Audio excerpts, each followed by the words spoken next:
오늘 하나님의 은혜라라고 하는 그런 제목으로 말씀을 좀 나누도록 하겠습니다. 최근에 그 믿음과 행함에 대한 그런 논쟁이 참 신학계에 치열합니다. 그래서 과거의 종교개혁자들은 오직 믿음이다라고 하는 그러한 그 기치를 내걸고 믿음 이외에는 우리를 구원할 수 있는 우리의 행함이라고 하는 것은 전혀 개입할 수 없다. 이러한 그러한 신학적인 해석을 했었습니다. 그런데 또 일부에서는 그것만이 아닌 것 같습니다. 성경의 여러 구절들을 참고를 해보니 뭔가 행함이 있어야 될 것 같습니다 하는 그런 주장을 하게 되면서 믿음이냐 아니면은 행함이냐 하는 그러한 치열한 그 논쟁이 아직도 계속되고 있습니다. 그런데 감히 제가 딱 한마디로 결론을 내려본다면 사랑으로 역사하는 믿음이다. 갈라디아서에서 그렇게 바울 사도가 말씀하였습니다. 또 야고보 사도는 행함이 있는 믿음이어야 한다. 이렇게 해서 그것이 성경의 결론이 아닌가 그렇게 생각됩니다. 저는 제발하고 이 문제로 신학계가 더 이상 논쟁을 안 했으면 좋겠다고 생각이 됩니다. 왜냐하면 초등학교 정도의 독해 능력만 돼도 하나님께서 우리에게 원하시는 것은 행함 빠져버린 믿음을 원하시는 것도 아니고 믿음 빠져버린 행함을 원하시는 것도 아니고 행함과 믿음이 동반되는 그런 온전한 믿음, 온전한 삶을 원하시는구나 이렇게 생각하면 간단합니다. 그 다음에 또 하나 더 간단한 방법이 있어요. 여러분, 은혜로 오직 은혜로 구원받는다는 것을 생각하면 해답은 간단합니다. 은혜를 생각하면 믿음이냐 행함이냐 하는 논란이 불필요한 거예요. 조 목사님 잘 따라가고 계십니까? 네, 너무 앞서가지 마시고 너무 뒤서가지 마시고 그것이 진리입니다. 우리의 공로가 아닌 거예요. 공로입니까? 은혜인 거예요. 그래서 은혜를 알면 그 은혜를 아는 자는 믿음도 행함도 같이 따라가는 거예요. 이거는 우리 조 목사님께서 한번 갈파를 하신 적이 있어요. 제가 그 설교를 듣고 굉장히 감동이 됐어요. 맛있는 거 사달라고 제가 아부하는 거 아닙니다. 우리는 하나님의 은혜 가운데 들어가는 것이 무엇보다도 가장 중요한 것입니다.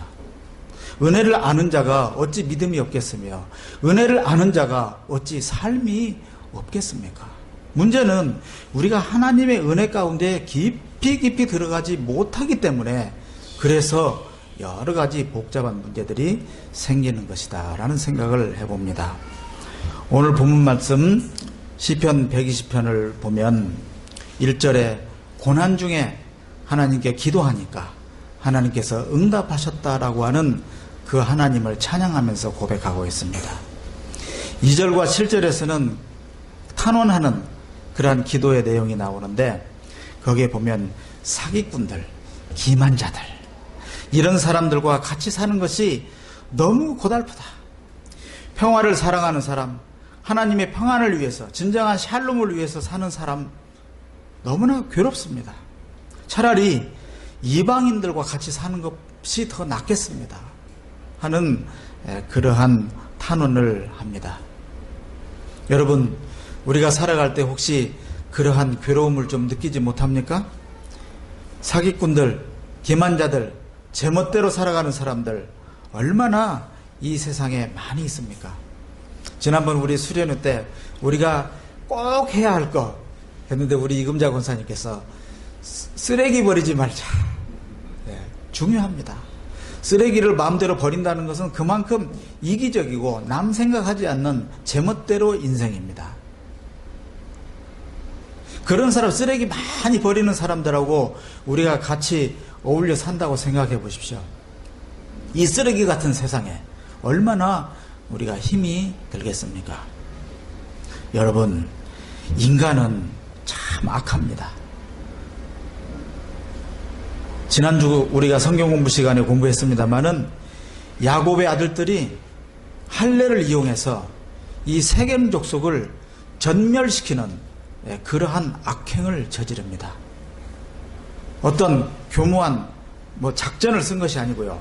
하나님께서 이스라엘 백성들에게 정결의 예식으로 언약의 표징으로 행하라고 했던 그 거룩한 예식을 상대편 적을 괴멸시키는 그러한 방법으로 할례를 사용했던 것입니다. 여러분, 그래서 주님께서는 돼지에게는 진주를 주지 마라, 던지지 마라, 그런 말씀이 왜 나왔겠습니까? 우리가 모든 사람을 다 포용하고 다 사랑하고 그러고 싶지만은 그러나 그러한 악한 사람들이 있다는 것입니다. 신약 아니라 구약 어떤 약으로도 효과가 없는 그런 사람들이 있다는 것입니다. 그런 사람들에게는 아무리 좋은 것을 주어도 그것의 가치를 모릅니다. 이런 말이 전해집니다. 어떤 분이 그 이집트에 아마 고고학을 하시는 분인 것 같아요. 이집트에 여행을 하는데 이 고물을 파시는 분이 그 어떤 책을 가지고 그걸 팔더래요. 그래서 그 책을 아주 싼 값에 이렇게 샀답니다. 아주 옛날 고서래요. 그런데 그 책이 성경 사본이었던 거예요. 그러니까 돈으로 계산할 수 없는 어마어마한 가치가 있는 책을 그분은 산 거예요. 그분은 알아보고 싼 값에 샀어요. 횡재를 한 거죠. 알면, 아는 만큼 보인다는 말이 있는데요.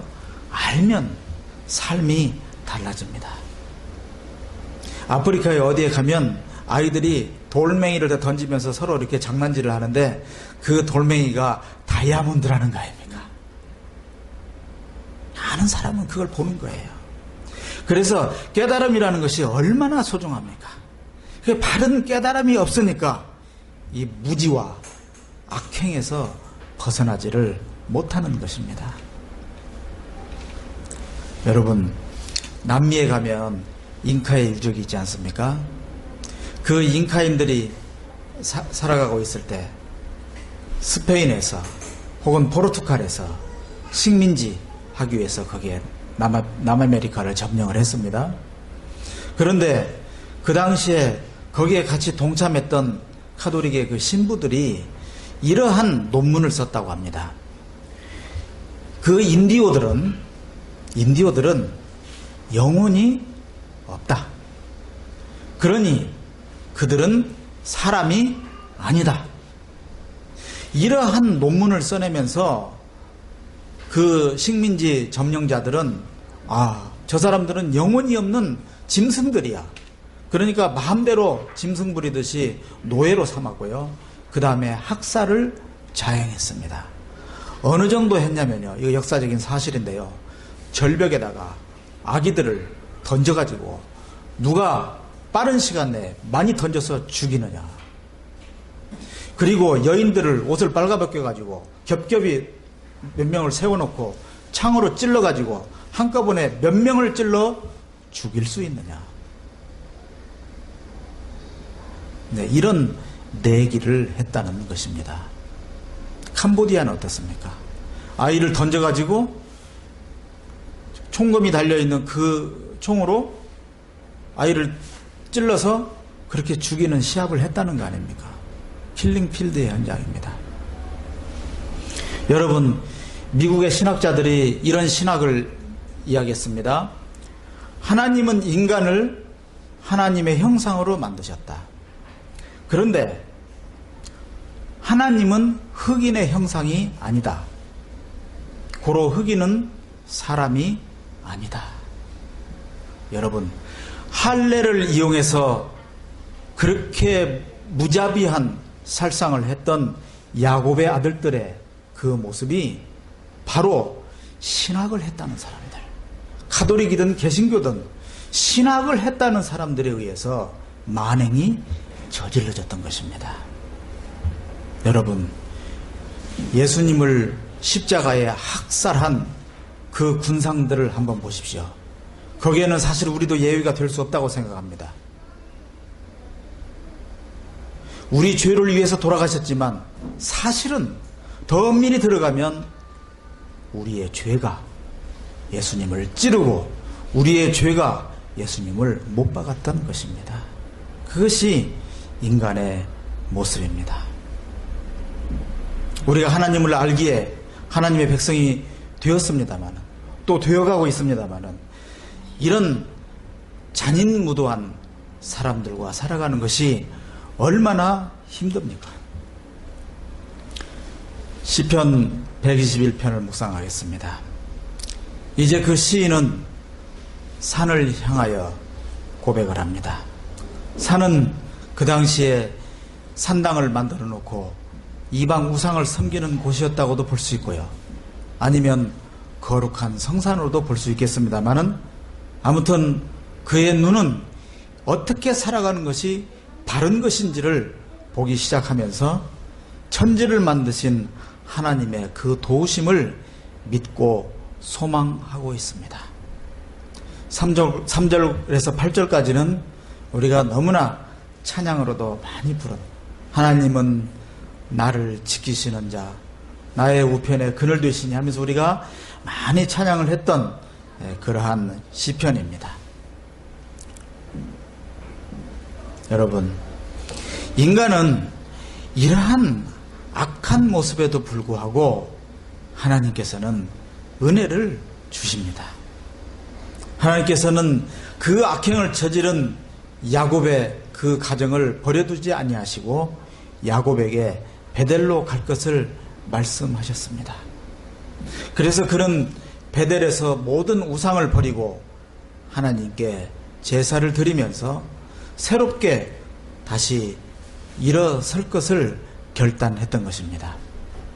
여러분, 그 살육 사건의 주동자였던 레위는 나중에 야곱이 유언을 하면서 레위와 시몬은 저주를 받을 것이다 하면서 그렇게 저주를 했습니다만, 그러나 광야 생활을 하면서 이스라엘 백성들이 금송아지를 만들었을 때 모세의 명을 따라서 레위 족속들은 그 당시에 죄를 졌던 사람들을 또 처단하는 그러한 일에 앞장섬으로써 하나님만을 섬기겠다라고 하는 그 결기를 보여줌으로써 레위 족속들이 기사회생하는 그러한 장면도 우리가 지난주에 공부했습니다.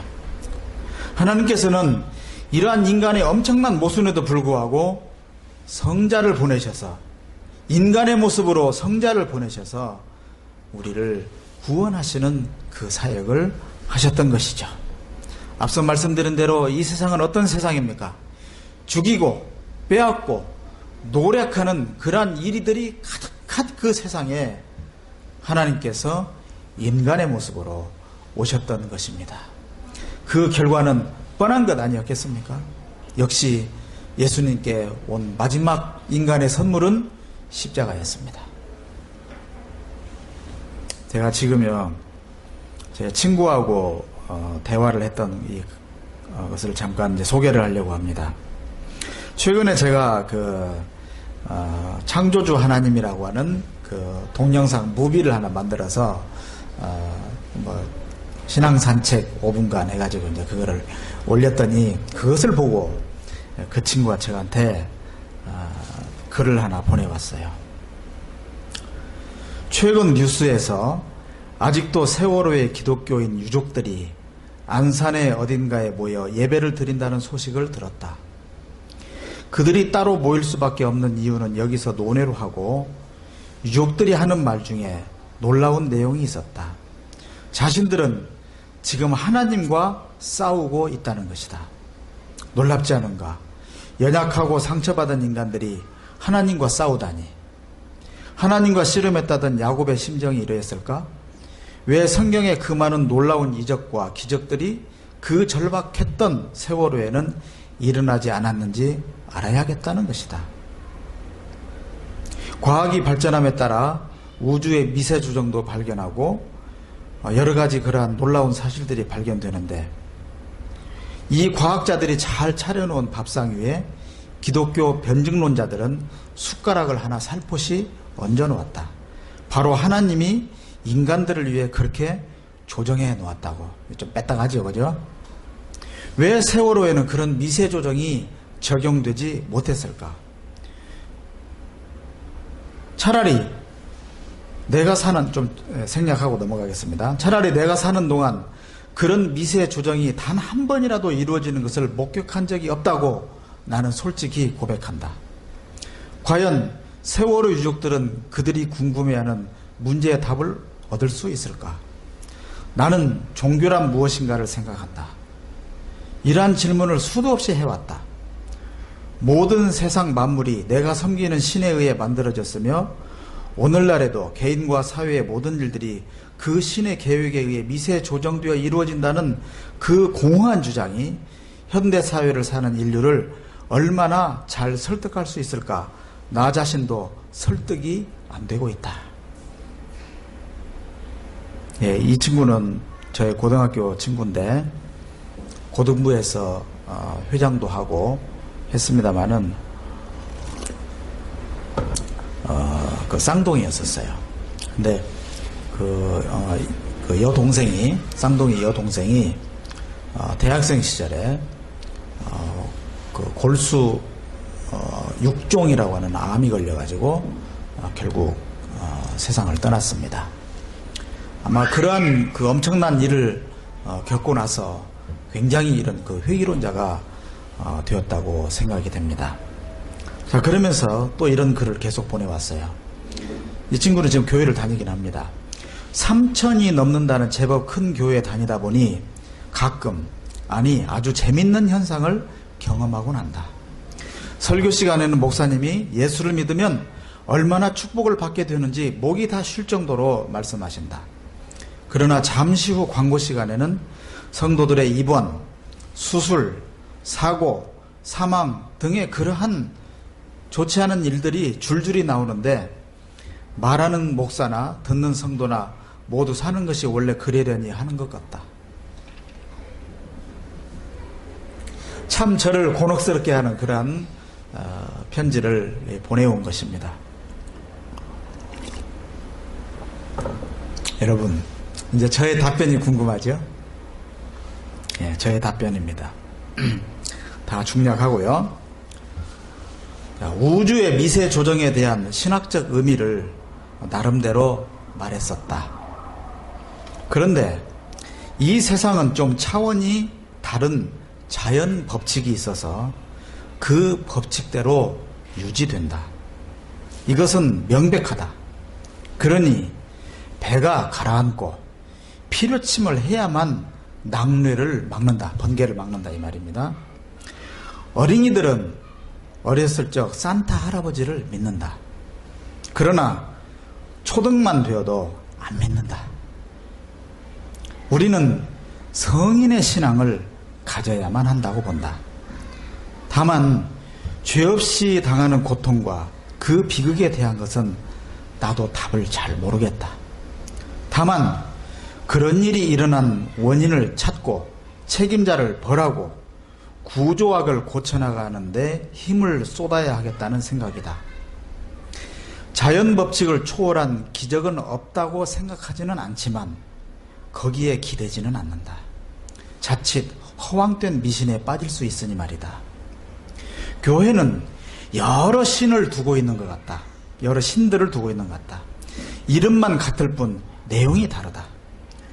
자연세계에 순응하면서 태풍조차도 해로움과 유익이 있고 화산 폭발로 재앙이 오지만 화산 주변에서 커피를 재배해서 알콩달콩 살아가는 농부의 행복도 있다. 그러니 나는 평화와 사랑과 공의와 정의를 진리값으로 하는 복음에 귀를 기울인다. 우리 친구 중에 하나가 이제 세월호 운동을 많이 하는데요. 우리 친구처럼 세월호 희생자를 품고 아파하면서 하루빨리 진상이 규명되고 정의가 실현되도록 기도하는 것이다. 아주 미흡한 답변이지만 현재까지의 나의 최선이다. 네. 좀 마음에 안 듭니까? 여러분, 하나님께서는 이 세상을 미세 조정하셔서 그렇게 창조하셨어요. 우리가 그것을 볼 때 하나님의 정말 오묘하심, 신묘막측하심을 우리는 그 사실을 인정해야 합니다. 그건 사실입니다. 과학계가 다 인정하는 사실입니다. 거기에 우리 경탄하고 하나님의 솜씨가 그렇다고 우리 찬양할 수 있습니다. 또 해야 합니다. 그런데 우리가 살아가는 이 세상은 하나님이 만드신 자연 법칙에 의해서 지배가 되는 것입니다. 만일 제가 어젯밤에 무슨 일로 죄를 좀 졌어요. 하나님께서 저를 심판하시고 싶은데 이 친구 설교 교인들에게 못 듣게 해야 되겠다. 마이크 딱 꺼져 보십시오. 그리고 전 정전돼 가지고 에어컨 안 켜져 보십시오. 하나님께서 저를 향한 책망은 될지 모르지만 여러분들은 아무 죄도 없는데 이상하게 되는 거 아닙니까? 공의와 정의가 깨져버리는 거 아닙니까? 그렇기 때문에 하나님은 자연의 법칙을 99.99% 그 이상을 사용하셔서 이 인간 세상을 억어하신다고 저는 생각합니다. 그것이 고맙습니다. 네. 제가 조금이라도 실수를 했을 때 하나님께서 그때그때 초월적으로 심판하시고 책망하시고 하면 제가 지금 뺏싹 꼬라가지고 어떻게 살 수가 있겠습니까? 제 아내는 그런 일 때문에 너무나 불행해지지 않겠습니까? 네. 그래서 이 자연계를 통해서 자연의 법칙을 통해서 이 세상을 억어하시는 하나님을 저는 찬양합니다. 물론 거기에는 수많은 알지 못하는 풀 수 없는 그런 수수께끼도 있는 것은 사실입니다. 저는 그래서 그 풀지 못한 것은 아는 체 하고 싶지도 않고요. 나중에 주님을 만났을 때 물어보고 싶습니다. 주님, 왜 그때 세월호가 그렇게 빠졌었나요? 왜 그 나라에 그런 지진이 일어났었나요? 왜 무고한 사람들이 전쟁의 총탄으로 그렇게 죽게 되었나요? 어느 정도 답은 알고 있었지만 속은 시원하지 않기 때문에 그때 여쭤보고 싶습니다. 그러나 그 질문에 대한 답변이 정확하지 않다고 해서 제가 하나님께 회의를 갖거나 하나님이 없다 하거나 하나님을 멸시하고 싶은 생각은 조금도 없는 것입니다. 여러분, 하나님의 은혜란 무엇입니까? 여러분, 하나님의 은혜란 무엇입니까? 답을 주십시오. 네, 한번 따라서 해보실까요? 읽어보실까요? 진리의 말씀이다. 하나님께서 우리에게 주신 진리의 말씀이 은혜 그 자체라고 저는 분명히 믿습니다. 우리는요, 산타크로스의 어떤 신앙을 가지고 그러한 은혜를 사모하는 경우가 많이 있는데요. 포기하십시오. 네, 포기하는 게 편합니다. 하나님의 진리의 말씀을 통해서 우리에게 주어지는 그 은혜, 그 말씀만 가지고도 넘칩니다. 욕심 부리지 마십시오. 사랑, 감싸줌, 치유, 용서, 공의와 정의, 온유함, 이런 모든 것들이 성령을 통해서 우리에게 주어지는 은혜입니다. 그리고 이 은혜의 열매들을 우리가 먹고 마실 때 우리의 삶은 한없이 풍요해지는 것입니다. 그렇지 않습니까? 우리가 더 무엇을 바랍니까? 이러한 은혜와 열매를 먹어본 사람들만이 그 맛을 압니다. 그림에 대해서 아는 사람이 그림을 볼 줄 아는 것처럼 우리가 하나님의 말씀을 통해서 그 은혜의 맛을 보면 그 은혜의 열매가 어떤 맛이라는 것, 어떤 축복이라는 것을 우리가 알 수가 있는 것이죠. 이런 말이 있습니다. 은혜라고 하는 것은 깨진 창으로 들어오는 햇살이라 하는 그러한 표현이 있습니다. 여러분, 내가 강하면, 내가 깨어지지 않으면, 내가 틈이 없으면 빛이 들어오지 않는다고 합니다. 그 따스한 햇살이 오지 않습니다. 우리가 살아가면서 여러 가지 깨지는 일이 있습니다. 상처와 흠집이 있습니다. 그러나 그것은 바로 하나님의 은혜가 들어오는 통로라고 하는 것입니다.